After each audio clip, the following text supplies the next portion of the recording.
오늘 성경 말씀은 누가복음 22장 31절에서 34절입니다.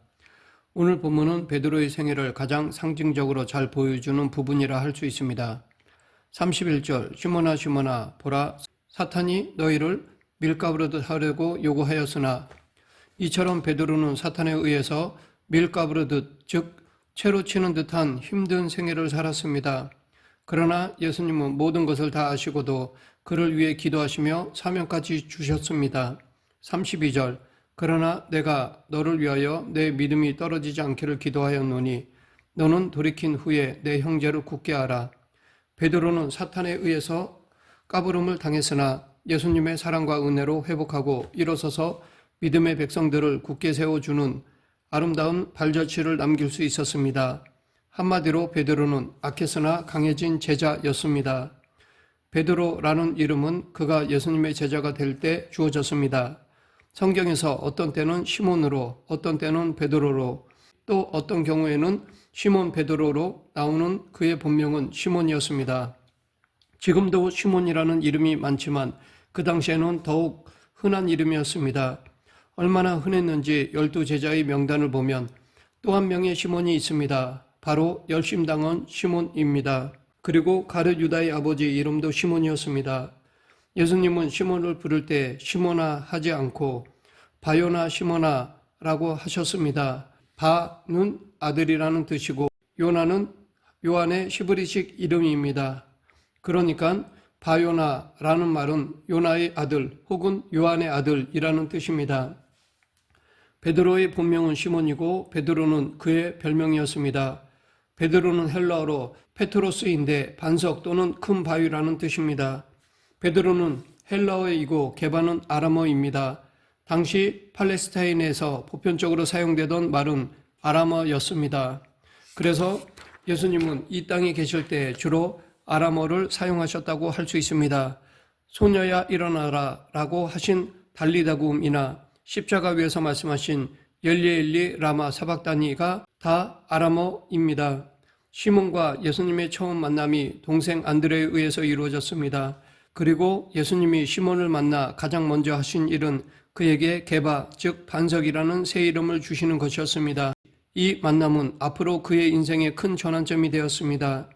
그가 새로 받은 별명 반석은 대개 안정감, 단단함 같은 이미지를 가지고 있습니다. 그러나 사실 시몬에게 그것은 전혀 어울리지 않는 별명이었습니다. 시몬은 그렇게 안정감을 주거나 단단한 사람이 아니었습니다. 그의 성품과 성격은 전혀 바위 같지 않았습니다. 요한복음 13장에서 예수님이 제자들의 발을 씻기실 때 베드로의 차례가 되어서 예수님이 그의 발을 씻기시려 하자 그는 거절하였습니다.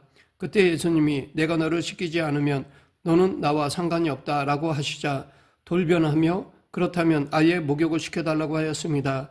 이처럼 베드로는 굉장히 감정적이고 즉흥적인 기질을 가졌고 전형적인 다혈질이었습니다. 그런 약점에도 불구하고 예수님은 이런 시몬에게 반석, 바위라는 이름을 주셨습니다.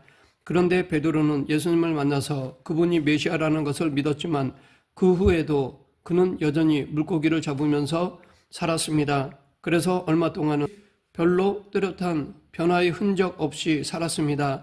그러나 주님의 제자로서 자신의 삶을 버리고 그를 따르지 않으면 안 되는 결단의 순간이 찾아왔습니다. 누가복음 5장에 보면 베드로는 밤을 새워 애썼지만 물고기를 한 마리도 잡지 못했습니다. 그렇게 허탈감에 있었을 때 예수님이 자기 배에 오르셔서 무리를 가르치셨습니다. 이렇게 말씀을 마치신 다음에 베드로에게 깊은 데로 나가 그물을 내려서 고기를 잡으라고 하셨습니다. 베드로는 갈릴리 호수에서 잔뼈가 굵은 사람이고 고기잡이에 있어서라면 전문가였습니다. 반면에 예수님은 아버지 요셉을 따라 목수일을 하였습니다. 그럼에도 그 순간 베드로는 몸과 저항할 수 없는 권위를 느끼며 순종하였습니다. 그러자 그물이 찢어질 정도로 엄청난 양의 물고기가 잡혔습니다. 그리고 이때부터 본격적으로 예수님은 베드로를 당신의 제자로 부르셨습니다. 이뿐만 아니라 예수님의 공생의 기간 중에 베드로는 예수님이 얼마나 영광스러운 분이신지를 직접 체험하였습니다. 그 대표적인 두 가지 사건을 살펴보면 첫째, 변화산 체험입니다. 예수님은 베드로와 야고보와 요한을 데리고 산에 올라가 모습이 변화되셨는데 이때 예수님을 중심으로 좌우에 모세와 엘리야가 서 있었습니다. 그때 하늘에서 이는 내 사랑하는 아들이니 너희는 그의 말을 들으라 라는 소리가 들렸습니다. 베드로는 이날 아주 놀라운 체험을 했습니다. 그는 예수님의 놀라운 변화를 목격했고 산에서 하나님의 영광을 보았으며 자신의 온 존재를 던져서 듣고 따라야 할 예수님을 새롭게 체험한 것이었습니다. 둘째, 물 위를 걷는 체험입니다. 변화산에서의 체험과 함께 베드로의 인생에서 결코 잊을 수 없는 중요한 체험이 있다면 바로 물 위를 걸었던 체험일 것입니다. 인류 역사상 예수님 외에 물 위를 걸었던 유일한 사람이 바로 베드로였기 때문입니다. 제자들이 풍랑 때문에 힘겹게 노를 젓던 이른 새벽에 예수님이 물 위를 걸어오셨습니다. 그때 제자들은 모두 겁에 질려 유령으로 알고 두려워하며 소리를 질렀습니다. 이때 예수님은 제자들에게 안심하라, 나니 두려워하지 말라 라고 하셨습니다. 여기서 나니라는 말은 헬라어로 에고 에이미로서 나는 나다 라는 뜻입니다. 그런데 이 말이 구약 출애굽에도 나오는데 바로 하나님이 모세를 찾아오셨을 때입니다. 모세가 하나님은 도대체 어떤 분이십니까? 라고 묻자 이때 하나님은 모세에게 나는 스스로 있는 자이니라 라고 대답하셨습니다. 이 나는 나다 라는 말이 곧 나는 스스로 있는 자다 라는 말입니다. 그러니까 예수님께서 나다라고 하신 것은 단순히 예수님 자신을 가리키는 표현이 아니라 내가 하나님이다 라는 말씀이신 것입니다. 베드로가 예수님을 따르면서 좋은 모범을 보여준 사건은 진정한 신앙 고백이 무엇인가를 보여준 일일 것입니다. 이 사건은 마태복음 16장에 나옵니다. 제자들을 이끌고 가이사랴 빌립보로 향하신 예수님은 십자가를 지시기 전 제자 훈련을 총정리하시면서 제자들에게 일종의 졸업시험을 치르셨습니다. 이때 시험 문제는 딱 2개였습니다. 첫 번째 문제는 사람들이 인자를 누구라 하느냐였습니다. 두 번째 문제는 너희는 나를 누구라 하느냐였습니다. 사실 이것보다 중요한 질문은 없습니다. 그분을 누구로 알고 믿느냐에 따라 생사가 결정되기 때문입니다. 결국 신앙생활이라는 것은 예수님을 구세주로 발견하고 그분이 구원이고 소망이심을 선포하며 사는 것입니다. 이때 베드로가 유명한 신앙 고백을 하였습니다. 시몬 베드로가 대답하여 이르되 주는 그리스도시요 살아계신 하나님의 아들이시니이다. 예수님이 곧 그리스도시라는 것입니다. 이 고백을 받은 예수님은 기뻐하셨습니다. 그래서 바요나시마나 내가 복이 있도다. 이를 내게 알게 한 이는 혈육이 아니요 하늘에 계신 내 아버지시니라. 또 내가 내게 이르노니 너는 베드로라. 내가 이 반석 위에 내 교회를 세우리니 음부의 권세가 이기지 못하리라 라고 말씀하셨습니다. 반면에 베드로를 생각하면 빼놓을 수 없는 좋지 않은 사건은 예수님을 부인한 일일 것입니다. 그가 예수님을 부인하게 된 동기는 무엇이며 왜 그렇게 되었을까요? 무엇보다도 가장 큰 원인은 그의 자신감 때문입니다. 베드로는 자신이 굉장히 강한 사람이라고 착각했습니다. 그러나 그리스도인이 가장 강할 때는 언제입니까? 자신의 연약함을 알아 간절히 주님을 찾고 부르며 의지할 때입니다. 반대로 그리스도인이 가장 약해지는 순간은 언제입니까? 자신이 강하다고 생각할 때 주님의 도움 없이도 살 수 있다고 착각하는 순간입니다.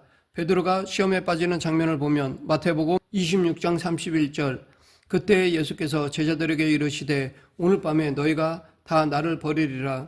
기록된 바 내가 목자를 치리니 양의 떼가 흩어지리라 하였느니라.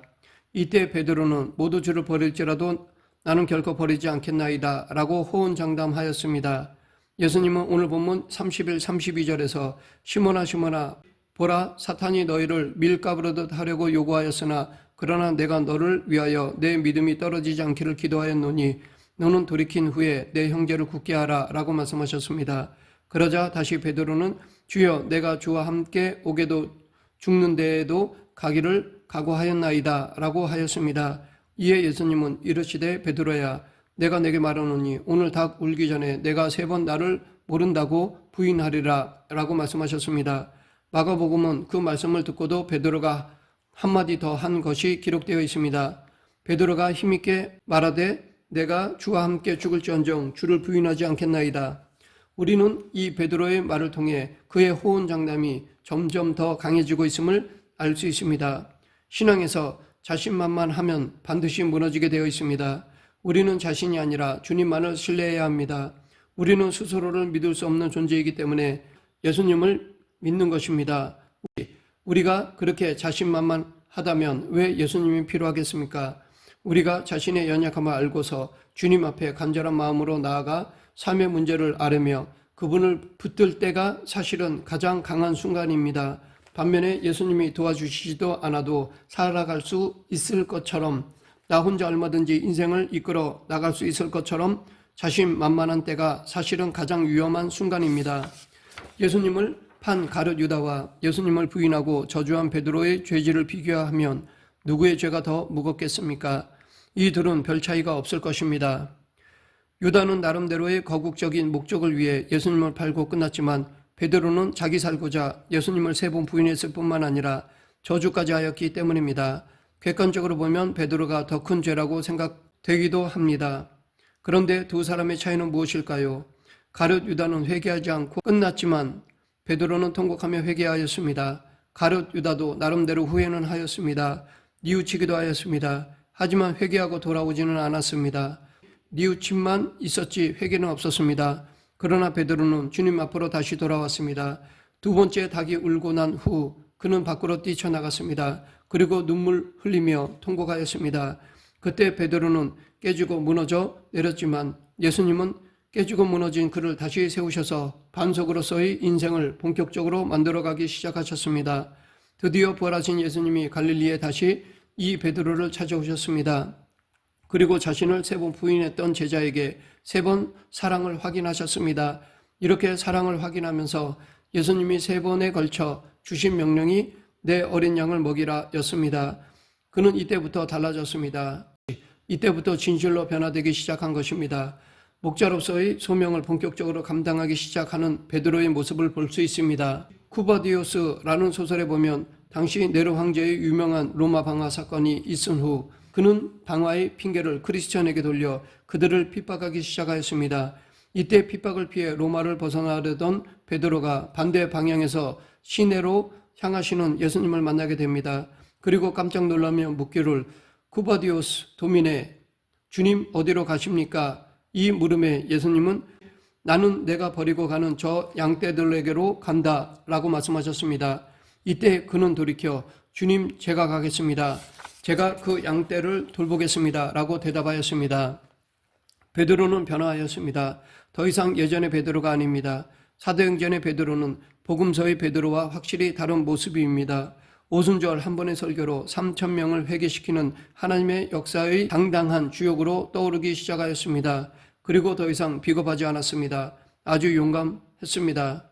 사도행전 5장 27절부터 29절 그들을 끌어다가 공회 앞에 세우니 대제사장이 물어 이르되 우리가 이 이름으로 사람을 가르치지 말라고 언금하였으되 너희가 너희 가르침을 예루살렘에 가득하게 하니 이 사람의 피를 우리에게 돌리고자 함이로다. 베드로와 사도들이 대답하여 이르되 사람보다 하나님께 순종하는 것이 마땅하니라. 베드로의 죽음에 관한 여러 가지 전승이 있습니다. 그의 죽음이 직접적으로 성경에 나오지는 않지만 예수님의 말씀을 통해 베드로의 순교가 암시되어 있습니다.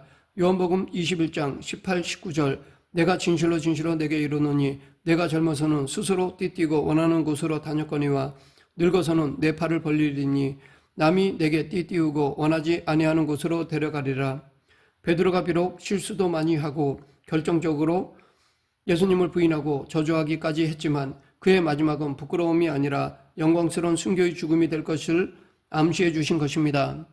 유세비우스라는 역사가의 기록에 보면 그는 교보였던 클레멘트의 말을 인용해서 이렇게 전하고 있습니다. 베드로가 로마에서 아내와 함께 체포를 당하였습니다.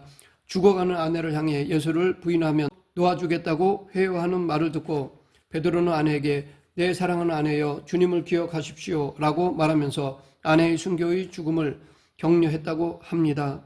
아내가 죽은 후 자기 차례가 왔을 때 그는 한 가지 부탁이 있어 나는 십자가에 그대로 매달릴 자격이 없어 나를 거꾸로 매달아 주시오 라고 말하고는 십자가에 거꾸로 매달린 채로 손을 들고 주를 찬양하며 자기의 마지막 생명을 드렸다고 합니다. 그의 마지막은 하나님께 영광을 돌린 것이었습니다. 성경에는 베드로가 남긴 마지막 유언이 있습니다. 베드로후서 3장 18절 오직 우리 주 곧 구주 예수 그리스도의 은혜와 그를 아는 지식에서 자라가라. 영광이 이제와 영원한 날까지 그에게 있을지어다. 베드로는 아주 기복이 심하고 굴곡이 심한 사람이었습니다. 무수히 넘어졌습니다. 그러나 그가 다시 일어설 수 있었던 것은 넘어질 때마다 하나님의 은혜가 그를 붙들고 계셨고 그가 그것을 체험했기 때문입니다. 그의 생애 가운데 주님의 은혜처럼 중요한 것은 없었습니다. 또 하나 그는 자신의 생애를 통해서 주님을 깊이 알아갈수록 그분이 얼마나 존귀한 분인가를 체험하였습니다. 자신의 시련과 넘어졌던 경험을 통해 베드로는 유언처럼 남기는 메시지를 전하며 신앙생활에서 가장 중요한 것은 일관성 있는 영적인 성숙이라고 당부하고 싶었던 것입니다. 그래서 오직 우리 주 곧 구주 예수 그리스도의 은혜와 그를 아는 지식에서 자라가라 라는 말을 마지막으로 남긴 것입니다. 말씀을 맺겠습니다. 베드로는 넘어질 때마다 하나님의 은혜를 붙들고 다시 일어났으며 그 예수님을 의지하면서 마침내 예수님을 위해 영광스러운 삶을 마칠 수 있었습니다. 우리는 베드로보다도 훨씬 연약한 사람들입니다. 그러나 예수님 손에 붙잡힐 때 약하지만 강하게 된 베드로처럼 귀한 믿음의 위치에 서게 될 것입니다. 베드로에게 임했던 은혜의 역사가 우리 모두에게도 임하기를 간절히 축원합니다. 기도하겠습니다. 생사화복을 주관하시는 하나님 아버지, 비록 부족하고 연약한 질그릇 같은 저희이지만 예수 그리스도를 마음에 모시며 살아가게 하여 주시옵소서. 예수님의 능력을 저희를 통해 나타내 주시옵소서. 예수님 이름으로 기도드립니다. 아멘.